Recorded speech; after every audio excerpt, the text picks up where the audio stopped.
Assalamualaikum warahmatullahi wabarakatuh. Izin memperkenalkan diri, nama saya Salma Putri Nabila dari kelas 12 IPS 1. Di sini saya akan menyampaikan materi tentang musik kontemporer. Nah, kalian pasti jarang banget kan dengar apa itu musik kontemporer. Mungkin kalian dengarnya taunya musik tentang musik pop, musik rock atau musik dangdut mungkin. Nah, di sini saya akan menjelaskan apa itu musik kontemporer, apa saja yang termasuk unsur dari musik kontemporer, konsep-konsep yang dipakai untuk musik kontemporer, dan ciri-ciri khusus atau ciri umum dari musik kontemporer, fungsi umum dan fungsi khusus musik kontemporer, dan teknik-teknik musik kontemporer. Di sini juga saya akan menyampaikan salah satu tokoh musik kontemporer atau komposer dari Indonesia, yaitu Haris Rusli dan beserta karyanya. Untuk yang pertama, pengertian dari musik kontemporer. Musik kontemporer yaitu musik yang tidak berkaitan dengan tradisi atau turun-temurun sama sekali, atau bisa kita sebut dengan musik yang melahirkan sesuatu yang baru. Nah, kalau menurut Profesor Dieter Marx sih, perkembangan dari musik yang baru bisa juga disebut ketidakbiasaan atau kebebasan sepenuhnya dari komposer atau si penciptanya. Nah, untuk yang kedua ada konsep musik kontemporer. Nah, konsep musik kontemporer ini terbagi menjadi 3 bagian, yaitu yang pertama, karya musiknya bersifat ilustratif. Yang kedua, karya musiknya bersifat iringan, dan yang terakhir, karya musiknya bersifat otonom. Nah, untuk yang pertama, karya musiknya yang bersifat ilustratif. Nah, ini tuh gimana cara si komposernya menggambarkan sesuatu dari cerita atau dari naskah puisi menggunakan musik, pakai musik. Nah, kalau yang kedua, berdasar musik bersifat iringan, jadi kayak penciptaan satu melodi atau satu instrumen itu tuh dibantu sama iringan musik lainnya. Contohnya perkusi menjadi musik utamanya. Nah, terus gitar tuh sebagai musik pengiringnya gitu loh. Nah, dan yang terakhir itu karya musik yang bersifat otonom. Maksudnya kayak jadi gak baku gitu. Terus si notasinya juga itu tuh notasi sendiri, dan itu tuh gimana imajinasi dari si komposernya. Nah, adapun unsur-unsur dari musik kontemporer ini terbagi menjadi 4 bagian. Yang pertama, warna nada, yang kedua harmoni, ketiga ritme, dan yang terakhir yaitu melodi. Nah, untuk yang pertama ada warna nada atau tone color. Jadi di sini tuh terdapat sedikit penekanan pada suara.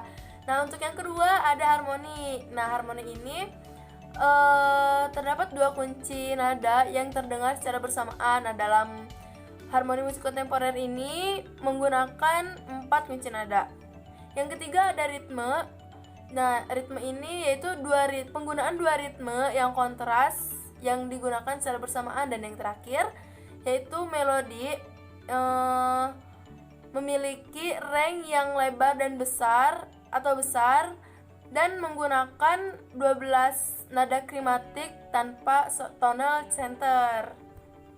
Nah, selanjutnya ada karakteristik dari musik kontemporer. Yang pertama, ritmenya kompleks. Yang kedua, terdapat banyak suara perkusi. Yang ketiga, menggunakan alat musik tiup atau saksofon. Dan yang terakhir, menggunakan suara sintetis dan elektronik. Lalu ada juga ciri-ciri dari musik kontemporer. Yang pertama, judulnya selalu berbeda atau aneh. Yang kedua, mempunyai tema. Udah jelas sih ini pasti. Nah, terus yang ketiga, instrumen. Nah, instrumen yang digunakan itu bebas, tak terbatas gitu. Jadi si komposernya boleh menggunakan alat musik apa aja. Yang keempat, menggunakan notasi auditif dan notasi tindakan. Dan yang terakhir, menggunakan teknik gerapan. Selanjutnya ada teknik musik kontemporer yang terbagi menjadi 2 bagian, yaitu yang pertama teknik menggunakan idiom, dan yang terakhir teknik tata gramatika. Nah, untuk yang pertama teknik menggunakan idiom, jadi musik kontemporer ini tekniknya menggunakan idiom barat, teknik barat gitu. Contohnya kayak piano nih. piano kan dari barat gitu ya. Nah terus kita tuh ngetransit suara gamelan, suara gendang gitu ke piano kayak gitu contohnya. Nah untuk yang kedua yaitu teknik tata gramatika. Jadi eh, si musik kontemporer ini menggunakan nuansa baru dari musik yang sudah ada. Jadi contohnya kayak gini nih. Alat musik kecapi. Jadi kan alat musik itu tuh penggunaannya dipetik kan.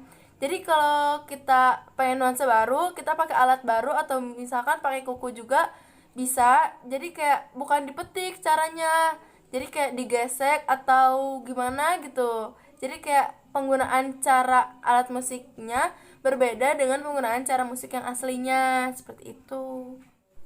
Ada pula fungsi musik kontemporer, yaitu yang pertama fungsi religi atau keagamaan. Jadi si musik kontemporer ini bisa tentang kayak keagamaan gitu.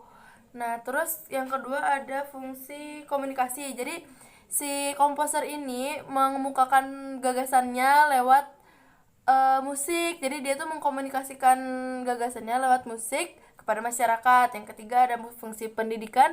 Ya, jadi kayak kita gini, guys. Belajar gitu musik kontemporer tuh seperti apa, bagaimana cara penggunaannya, tekniknya apa saja gitu. Nah terus yang keempat yaitu ada fungsi artistik, yaitu ekspresi dari senimannya. Dan yang terakhir yaitu hiburan, yaitu bisa jadi seni pertunjukan.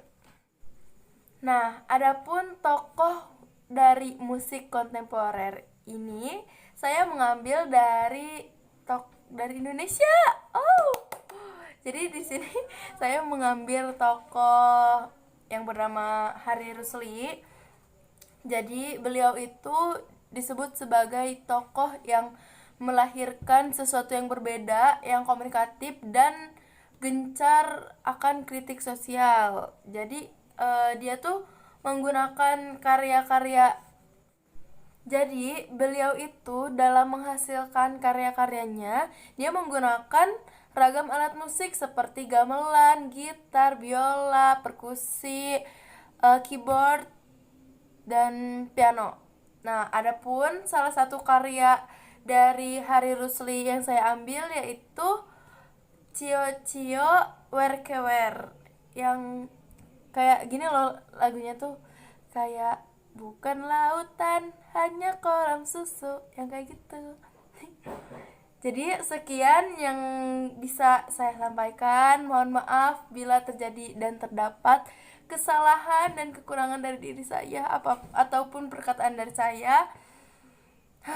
Terima kasih atas perhatiannya. Wassalamualaikum warahmatullahi wabarakatuh.